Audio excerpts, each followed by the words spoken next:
Hey y'all, Jake Bible here. Thank you for listening to the original podcast recording of Dead Mech that I released way back in 2009. I've had a lot of folks ask for these original recordings, so I thought I'd put them back out there for y'all to enjoy. The episodes will be released weekly for free, but if you don't want to wait, then head over to jakebible.substack.com and subscribe. Links are in the show notes. Paid subscribers receive access to all 26 episodes right now. And that's not all. Subscribers receive access to early release ebooks, getting them before they even go on sale in my online store or any of the retail sites. Plus, early access to new audiobooks, exclusive short stories, including the weekly Friday Night Drabble Party, live readings, and so much more. That's jakebible.substack.com. Subscribe now and get all the goods. Now, enjoy a little bit of the past. Thank you.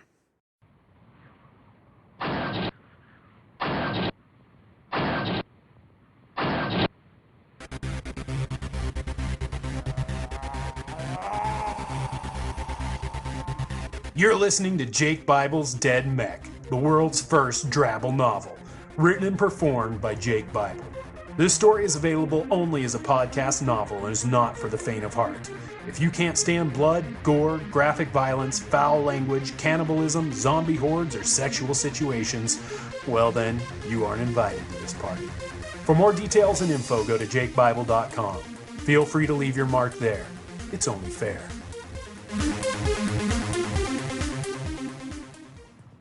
Episode 8, Chapter 4, Part 1.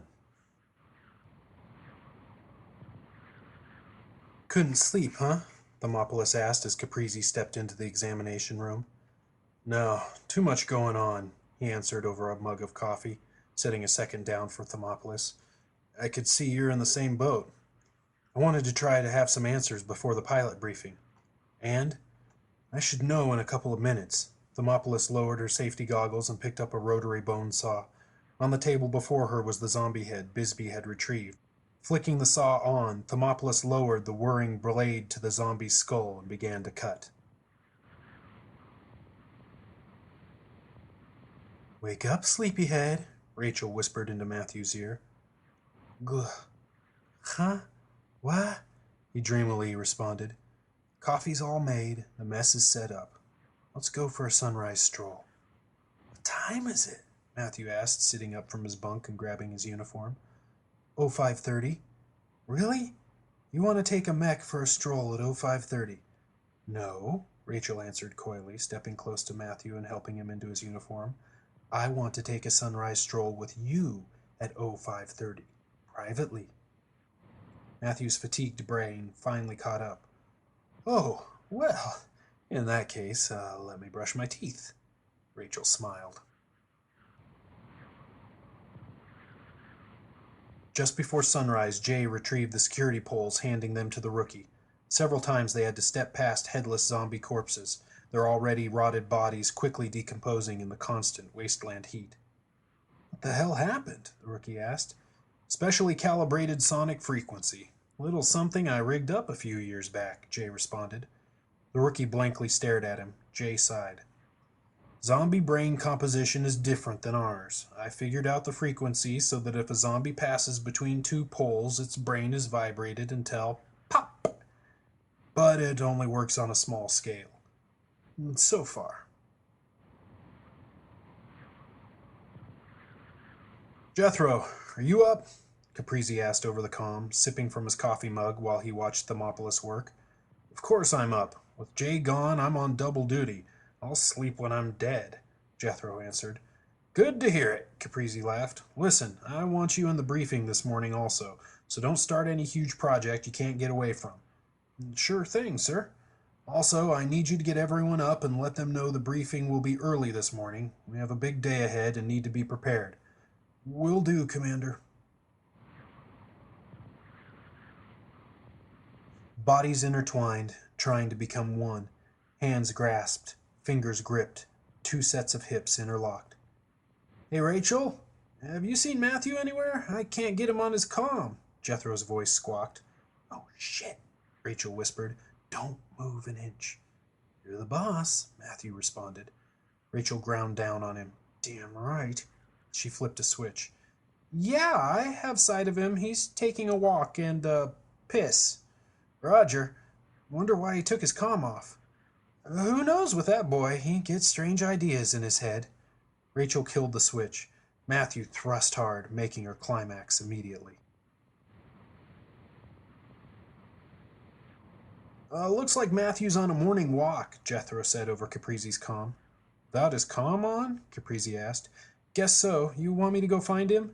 Yeah, go do that and let Rachel know we are moving the briefing up. Can't you tell her over her comm? Jethro asked. I could, Caprizi responded, a tinge of annoyance touching his voice, but I'd hate to interrupt. Interrupt? What do you... Oh, yeah, right. I'll go get them right now, sir. Thanks, Jethro. And, Jethro? Yes, sir? Don't let on that I sent you after them. Jethro laughed. Sure thing, sir. Hey, Rach? Yeah, baby? Why won't you sleep in the barracks? Why do you stay in your mech all night? Rachel uncurled herself from Matthew's half-naked form, stretched in the cramped cockpit, and kissed him deeply. He embraced her, answering the kiss equally. Their lips parted, and she stroked his cheek, looking into his eyes. She pecked him quickly and resettled onto his chest. That's not an answer. Nope. Ever going to? Yep. When we're both ready. Matthew thought for a second. Rachel looked up at him. He smiled down at her. Okay. Take your time. Thank you. Dr. Thermopolis tossed the latex gloves in the incinerator. So, Doc, what's the story? Caprizi asked. Turning, Dr. Thermopolis stared straight at the commander. She did not look well. Commander Caprizi waited patiently. Memory. Come again? The dead mechs are using the zombie brains for memory. They are like an undead hard drive for the mech's AI. So what does that mean tactically? Bisbee asked, having just entered the room. Caprizi ignored the interruption, wanting to know the answer as well. With their processing speed, the dead mechs are as intelligent, if not more, than humans. Fucking great, Bisbee groaned. Take your seats, please, Caprizi ordered. Jethro is joining us today since he may have some insights. Jethro gave an exaggerated wave to everyone seated. Caprizi rolled his eyes. First order of business is to watch some of the vid from Bisbee's encounter with Redlegs yesterday. Caprizi tapped at his tablet and the room went dark as a large vid screen filled with the grainy vid feed from the battle. I want you to watch the deader. Watch how it moves. Don't overanalyze things. I want your gut feelings on this. The staff sat in silence as they watched. So, what do you think? Caprizi asked the room. Those seated looked around at each other, hoping someone had an answer. Dr. Thermopolis cleared her throat. I think the dead mechs are learning. They are becoming sentient. Most in the room gasped. You've got to be joking, Doc, Jethro growled. No, I'm not, Mechanic, she stated flatly. I believe that because of the Reaper chip, the dead mechs are using the complexities of the human brain to do something in death that we couldn't do in life. And what is that, Doctor? Rachel asked. They have created self-replicating AI. They live. June awoke suddenly and scrambled out from under the blankets she was wrapped in and got to her feet, turning to look at the small, dingy room she was in. There was no furniture, only the pile of blankets and a bucket in the corner. Bits and pieces of memory came to her, and from the bruises and cuts on her naked body and the intense pain radiating everywhere, she knew the day before hadn't been a dream. It had been a waking nightmare. The door to the room rattled and then opened, and the boss entered. Morning, sunshine. Hungry? Okay, everyone settle down, Caprizi said. The room hushed. As important as this is, it isn't the most pressing thing we have to deal with today. Caprizi paused. I received word that 2 medtechs and a team of UDC security will be arriving at 1700 hours by train. All eyes fell on Thermopolis. Medtechs? Harlow asked. For Steve? They don't send security for a wounded cook, Bisbee sniped. No, they don't, Caprizi continued. The techs are supposed to inoculate the base. But the doctor and I have found that to be a ruse. We cannot let them succeed. June grabbed for the blankets, wrapping them around her exposed skin. Now, there's nothing to be afraid of, the boss said, holding his hands up, palms out. No need for a pretty thing like you to get all worked up. Where am I?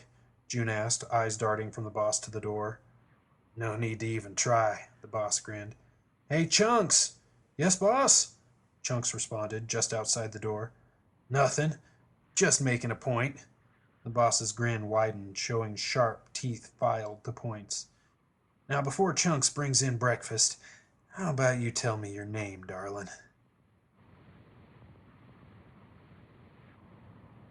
Quiet down, people, Caprizi commanded.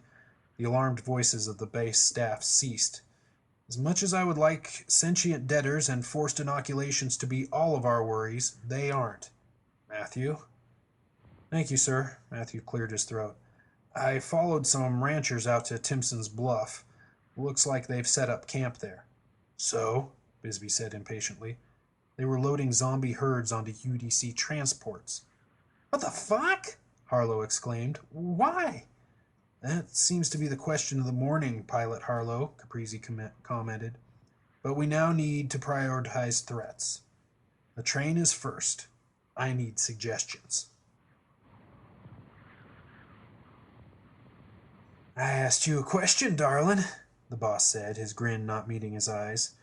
Around here, I ask, you answer. There ain't any way around that. He stepped closer to June, backing her against the wall. Unless you want to be the next meal. June remained quiet, her body shaking from cold and fear inside her blankets. You sure you don't want to answer? All right, then. Lightning quick, the boss lashed out, slapping June across the face. He yanked the blankets from her and punched her in the stomach. June doubled over. I can do this all day, sweetheart.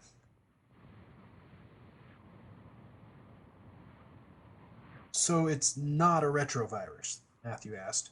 No, Thermopolis answered. The UDC is injecting nanotech into every person under its authority.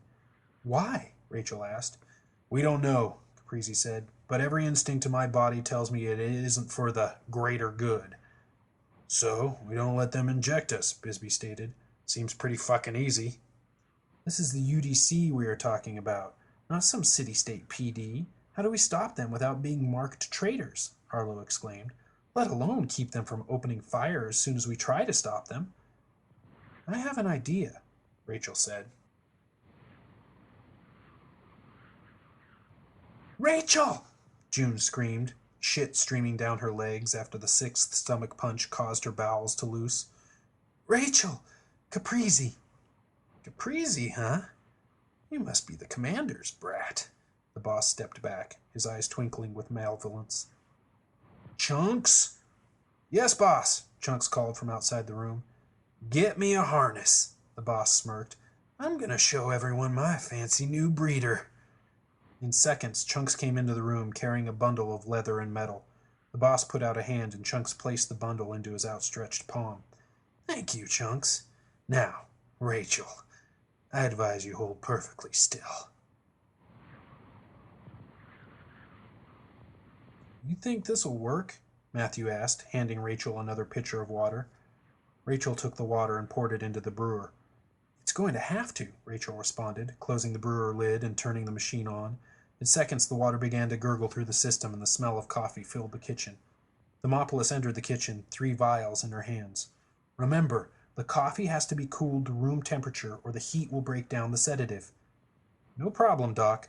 I'll have coffee brewed, cooled, and slowly reheated before the train gets here.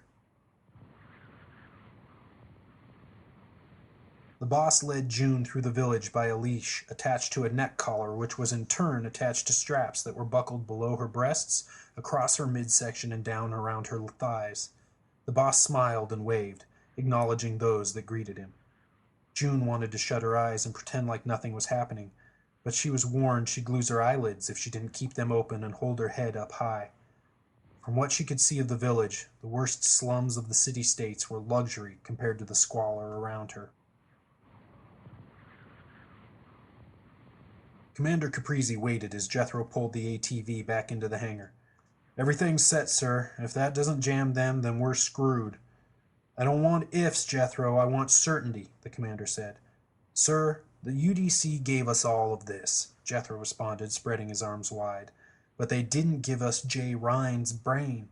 Trust me, his tech beats their tech any day. I hope so, or we will all be lined up in front of a UDC firing squad. Caprizi gazed out at the hangar to the train platform. I guess we're as ready as we're going to be. Ladies, the boss greeted a small group of women dressed in a dirty patchwork of clothing gathered about a massive cookpot. This is Rachel. The women stared. The boss gave a strong tug on the leash, pulling Rachel closer to the group.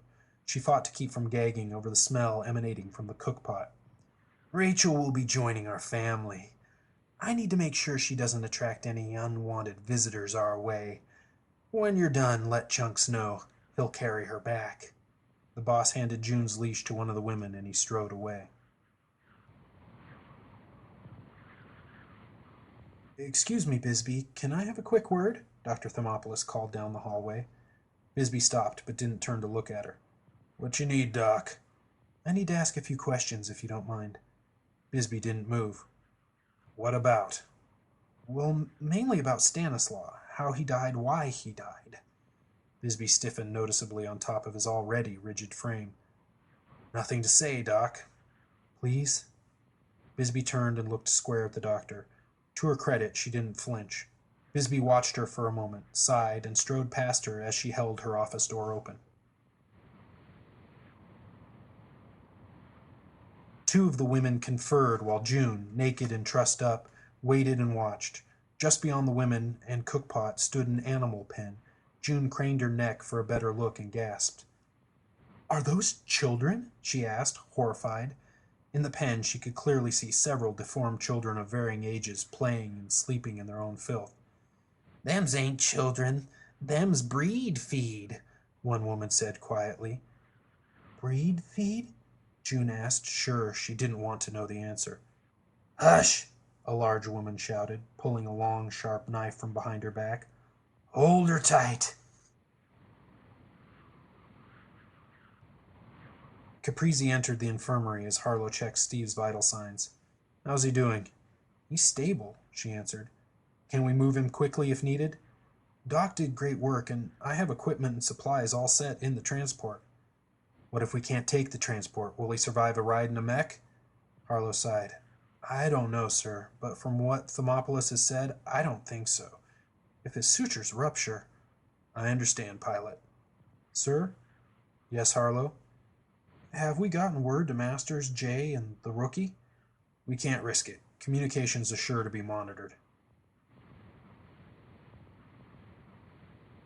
The massive walls and heavily gunned turrets of Foggy Bottom came into sight just as the mechs crested a low hill. Wow, hasn't changed much, the rookie whispered. You been here before? Jay asked, disengaging the motor drive and taking manual control of the salvage mech. Yeah, when I was a kid. So when was that? Last month? Jay joked. The rookie didn't respond, his eyes fixed on the approaching city-state. Jay glanced down at the rookie's hands, fists clenching and unclenching. You looking for a fight? Huh? What? Oh, sorry. Bad memories. Well, we'll see if we can fix that. What are you doing? Let me go! June screamed as the women threw her face down onto a table.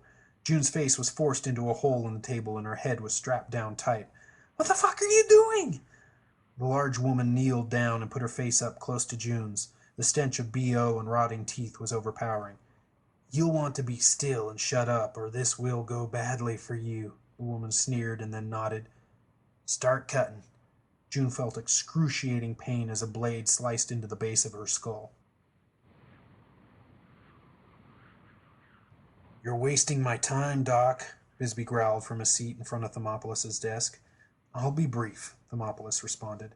Did Stanislaw engage the dead mech, or did the dead mech engage Stanislaw? What's the difference? Quite a bit, actually, Bisbee glared. The deader attacked Stanislaw. I guess what I'm trying to say is, did it find you or did you find it? We found it. It was hiding below, and when Stan was in range, the thing came up and...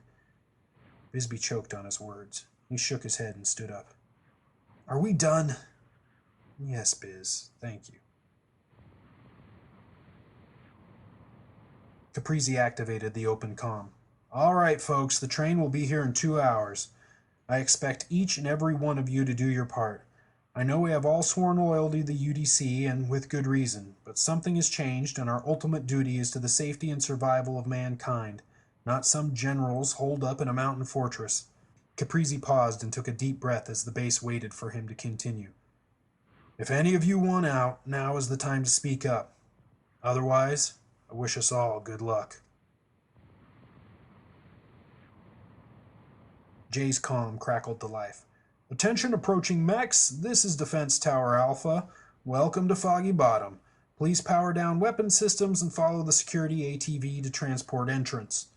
Will do, Defense Tower Alpha. That you, Scoggins? Hey, Jay. Long time no comm. You bring me anything? Sure shit did, my man. What time you off? 2200. Swing by my place later. Hey, Jay? Yeah. Stay on mission and out of the plazas and going around, hitting folks hard. Jay glanced at the rookie. Thanks for the heads up, Scog. Later on. Roger that. June groaned as she awoke. The base of her skull felt like she was on fire, and searing pain overwhelmed her entire head, neck, and spine. Well, looks like nap time is over, she heard the boss say next to her. She tried to turn her head and screamed from the new agonies that ripped through her. Oh, I'd stay still for a bit, the boss said. You're going to hurt for a while. Realization slammed into June's conscious mind. I can't feel my legs, she croaked. The boss laughed. Yeah, that happens. Should go away soon. If not, well... The Foggy Bottom transport gates opened, allowing the security ATV and mechs to enter the scan yard. Afternoon, pilots, a voice greeted them over the comm. I'm Security Officer Zhang. I need to run a full contaminant scan of your mechs before proceeding to the hangar. As you may have heard, we are having some type of outbreak here, and we need to detect and isolate any further issues. Shouldn't take more than 30 minutes or so. Sorry for the delay. Got it. Thanks, Jay responded, then unlatched his harness and kicked his feet up. Might as well get comfortable. Proximity klaxons sounded. UDC train ETA is 15 minutes, Jethro announced over the comm. Caprizi switched to an open channel. Okay, base, I want everyone in place and ready. We have one shot at making this work, or we'll end up with an entire UDC division down our throats. You know your places. Let's do this. Let's do this? Rachel said from Caprizi's office doorway. I haven't had to give a rousing speech in a while. Cut your old man some slack. Rachel crossed and hugged her father. What's this about? Caprizi asked, returning the hug. Just in case. Who's the new guy? Asked the security officer at the admin desk. Rookie, Jay answered. Figured that much, since new guys tend to be rookies, the officer said sarcastically. Which is why we call him the rookie, dumbass, Masters said, stepping around Jay to face the officer. Fuck. Should have guessed it'd be you this time, Masters, the officer growled. Good to see you too, Rodriguez, Masters growled back. Rodriguez and Masters locked eyes. Jay cleared his throat. If you guys are done touching dicks, can we move on? You know the rules. Rodriguez buzzed them into the city-state proper. Keep the comm open until after all UDC personnel are off that train, then shut it down, Caprizi ordered Jethro. He turned to Matthew as the pilot was climbing into his mech. Stay hidden. Once Jethro jams communications, you are on your own. Get to the first city-state you can and find out what's going on. We need details and data if we are going to piece this together. Yes, sir, Matthew responded, powering up his mech. Rachel entered the hangar and gave a slight wave. Matthew smiled and nodded, then engaged his mech's legs and walked into the wasteland. What was that about? The rookie asked, tossing his bag into the back of the SUV the pilots had been provided with. Jay tossed his in behind, gave a small laugh, and moved to the driver's seat. Ask tough guy there. The rookie stepped aside as Matthews threw his pack in with the rest. Old acquaintance. Ha! Jay barked. That's what you're going to tell him? Holy shit, that's rich. Fuck you, Rind, Masters growled. Fine, I'll tell him, Jay said as Masters climbed into the passenger seat. The rookie took the back seat. That was Harlow's ex-husband. Masters glared. What did you do to me? June asked, starting to shiver. Look at that! You have chill bumps on your skin. That's a great sign. You should be up and walking in no time, the boss laughed, placing a rough hand on June's back. Not to mention the other activities I have planned. What did... June started, but a fierce slap on her exposed ass stopped her. I heard you the first time, bitch, the boss growled. I just made sure that little chip in your head wouldn't bring any visitors. You disabled my Reaper chip? No, I removed it. The SUV sped through Foggy Bottom's busy streets, dodging scooters, vendor skiffs, and pedestrians. In a hurry? The rookie asked Jay, holding onto his oh-shit handle for dear life. Med Center closes in 10 minutes. We need to get this supply wreck in ASAP, or we could end up here on an extra day, Jay answered. The rookie turned his attention to Masters, who was staring out the side window, lost in thought. So Harlow was married before you met? The rookie inquired. When we met, Masters answered gruffly. Ah, that would explain the hostility. Yep, that would explain it, Masters agreed. The UDC train powered down, and the doors to the two cars behind the engine opened. 20 UDC troops stepped onto the platform from the second car and surveyed the scene. Their commanding officer walked to the first car. Clear, you may disembark now. Two medtechs exited the first car, each carrying a medium-sized titanium case. Caprizi crossed from the hangar. Evening. Welcome. Sergeant Major Crowley, sir. I'll be overseeing the inoculations, the troop officer said, offering a salute, which Caprizi promptly returned. Excellent. If you will all follow me, I'll show you where you can set up. The boss left June to shiver and shake on her own. She tried to huddle her body against the wall for warmth, but even the slightest movement made her head explode, and she cried out. There now, dear, a woman's voice said as June felt a blanket being draped across her. This will help. I know how it is. You had this done to you? Who are you? June asked, unable to turn her head to see her visitor. I was the one with the knife, sweetie. I took out your chip. I used to be a UDC doctor. Lights flashed behind the SUV. Shit, Jay yelled. We don't have time for this. Masters glanced back at the FBPD cycle closing in on them. Its siren sounded twice, then held when Jay didn't pull the SUV over. Fuck 'em, Masters said. Head to the med center. I'll talk us out of this. Jay laughed. You think Rodriguez hasn't put you on the fuck with list? Good luck. Fuck 'em, Masters said again. Good plan. Way to think it through. Jay shook his head.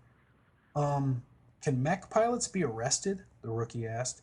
Yes, Masters and Jay answered in unison. This should be enough space, Caprizi stated as they entered the mess. We have coffee ready if you'd like.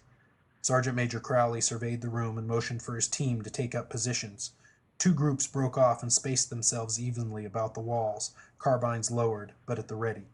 We aren't allowed to fraternize. Coffee won't be necessary. Rachel approached Crowley with a steaming mug.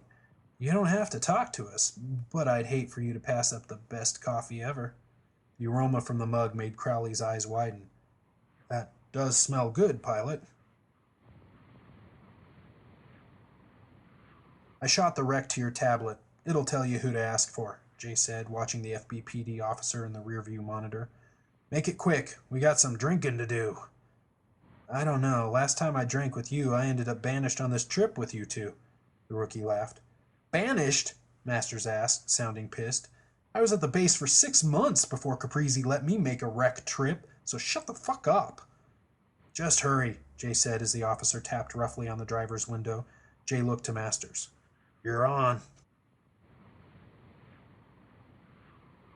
Ma'am, I think I speak for all of my men. This is the best damn coffee ever, Crowley stated, and each of the UDC soldiers lifted their mugs in salute.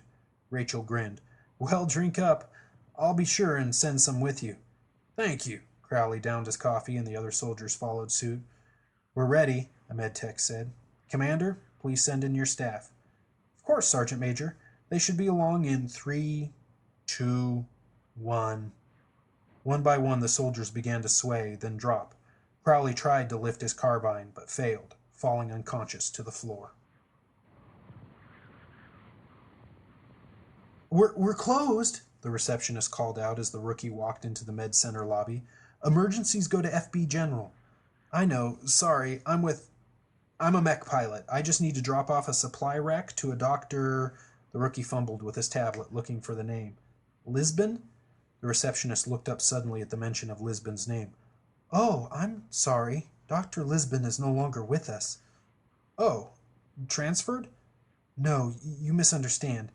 Dr. Lisbon passed away last week. Shit, really? Sorry to hear that, the rookie paused. Then who do I give the wreck to? How long have you been here? June asked between the waves of pain shooting up and down her spine. 43 years, 6 months, and 7 days. June gasped. My God, you didn't try to escape? The woman laughed. Of course. There's only 2 ways out. Death or banishment into the waste. No one's ever escaped? One. My grandson. I was able to help him leave. But my son took my feet for it when he found out, so I couldn't follow. June cried out as feeling returned to her legs. Pain flayed her nerves open and set them afire. Masters was standing outside the SUV, talking with the FBPD officer when the rookie came out of the med center. Here he is, officer, Masters grinned, nodding towards the rookie. The rookie stopped short as the FBPD officer came around the SUV and approached him, retinal scanner in hand. Let him scan you so we can get moving, Masters smiled. He just needs complete records for his report. Please hold still, the officer commanded, placing the scanner close to the rookie's right eye. The scanner bleeped sharply and the officer checked it, puzzled. That's strange. This says you don't exist. The 2 medtechs stood frozen. Rachel, would you mind showing these 2 to a holding cell? Caprizi asked. Gladly, Rachel answered, pulling her sidearm and gesturing for the techs to move. We are supposed to report to the train pilots within the hour, a tech stammered. You can report to them right now. They're waiting for you in the cell, Caprizi said. Rachel ushered the techs out the door as Bisbee came in. He glanced at the soldiers. That's some powerful coffee, he laughed. This plan is stretched thin, Biz. I hope we can pull it off, Caprizi sighed. The officer scanned the rookie again with the same result. Nope, you're still a ghost. Show me your ID validation code, sir. Masters stepped next to the rookie. Is this necessary, officer? I mean, we both check out. Masters motioned towards Jay, who in turn waved enthusiastically. I'm sure it's just a record-keeping glitch. Your code, sir? The officer insisted. The rookie looked to Masters, who just shrugged. Sure. The rookie tapped at his tablet. There you go. The officer studied his own tablet. Looks in order. Sorry to bother you, pilot. Are we done here? Jay interrupted. My legs are burning, June cried out. That's just the nerves turning back on. The pain is a good sign, the woman soothed. Fuck you, it's a good sign, June yelled.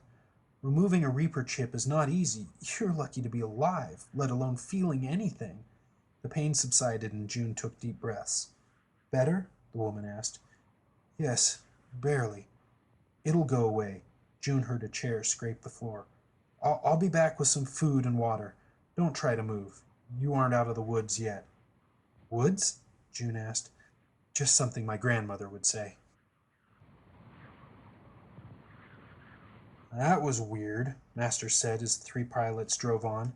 Never seen a scanner glitch like that. That's tech for you, the rookie quipped. By the way, Lisbon's dead. What? Jay nearly shouted. Dead? What from? Don't know. Receptionist didn't say. Who'd you give the wreck to? Masters asked. The receptionist. She said she'd pass it on and have everything ready by tomorrow afternoon. Excellent. Then let's get this show on the road, Jay whooped. The rookie caught Masters eyeing him. What? I've just never seen a scanner glitch before, that's all. You already said that. I meant it. It's up to the two of you now, Caprizi said, handing Jethro and Thermopolis each a titanium case. I hope you can figure this out. We'll try, sir, Thermopolis said. Caprizi stepped to the door. I'll be with the pilots securing the UDC troops. Call me if you find anything. He looked them both in the eye, then left the exam room. You know anything about nanotech? Jethro asked Thermopolis. No. You? Not a thing. Jay's the theory guy. I'm just the grunt that keeps shit running. Well, it's time for us both to theory up, Thermopolis said, opening her case. Here you go, gentlemen, Jay said as he pulled to the curb in front of the UDC Diplomatic Lodging building. I'll be back to get you two in a couple of hours. What? Where are you going? The rookie asked, confused. Jay's got needs to take care of, Masters laughed, grabbing a bag and tossing it at the rookie. The rookie raised his eyebrows. Commander is okay with this? Jay snorted. Not a fucking clue. What I do with my time while on a wreck run is my business. Jay narrowed his eyes. I'd like to keep it that way. These motherfuckers were armed for full-on fucking war, Harlow exclaimed as Caprizi entered the mess, seeing the organized piles of rifles, pistols, grenades, knives, and various other weapons and instruments. Each of the soldiers were trussed up with their arms and legs tied behind their backs. All remained unconscious. Well, they were on security detail through the waist, Matthew said. No, 90% of that gear would be stored on the board the train. The only reason they'd be armed like that is if they expected trouble, Rachel responded. They got it, Bisbee smirked. Yes, Biz, they did, Caprizi agreed. Wow, nice digs. The rookie whistled in appreciation as he tossed his pack on the double bed. We got lucky, Master said, tossing his pack on his own double bed. Don't expect this every time. Usually we're stuck in the security barracks in the basement. These rooms are pretty much occupied by UDC brass and visiting politicians from other city-states. But I ain't complaining. Masters kicked his boots off and flopped onto the bed. You'll want to grab a shower before we head out tonight. Where are we going, by the way? Oh, you'll see. Jay never disappoints. Trust me. What is it? June asked as the woman carefully positioned June's head so she could eat. Food, the woman answered, lifting a spoon. What food? June focused on the spoon, trying to figure out the contents of the stew-like substance. The woman stayed silent. Why won't you answer me? You don't want to know the answer. No, I won't eat that. Maybe you just need to work up an appetite, the boss said from the doorway. Leave her be. Just because you're my mother don't mean I won't rape you till sunrise, the boss yelled. Now get the fuck out! Masters was snoring soundly when the rookie stepped from the bathroom, freshly scrubbed. He scooped up the mini-tablet on the bedside table and switched on the vid screen, scanning for local news feed. While half the population is over the flu bug going around, the other half is still trying to recover.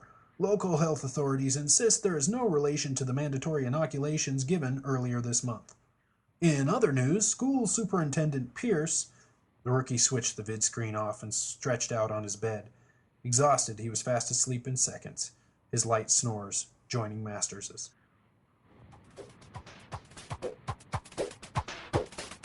You have been listening to Jake Bible's Dead Mech, the world's first Drabble novel. The preceding episode was recorded and produced by the author.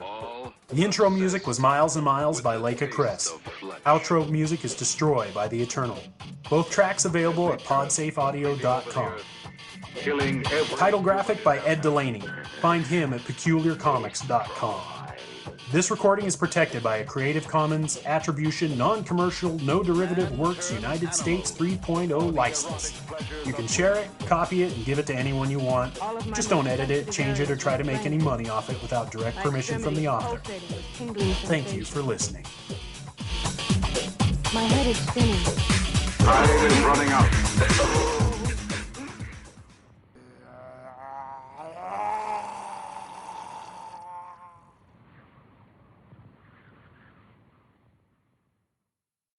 Thank you for listening to this episode of the re-release of the original podcast of Dead MECH. Don't want to wait until next week for a new episode? Go subscribe at jakebible.substack.com and you'll get access to all episodes right now. Or you can go to my website or any major retailer and get the audiobook narrated by Julie Hoverson. You can also get the ebook, which is free on all major retailer sites, as well as my own store. Go to jakebible.com for more info. Thanks, y'all. Cheers.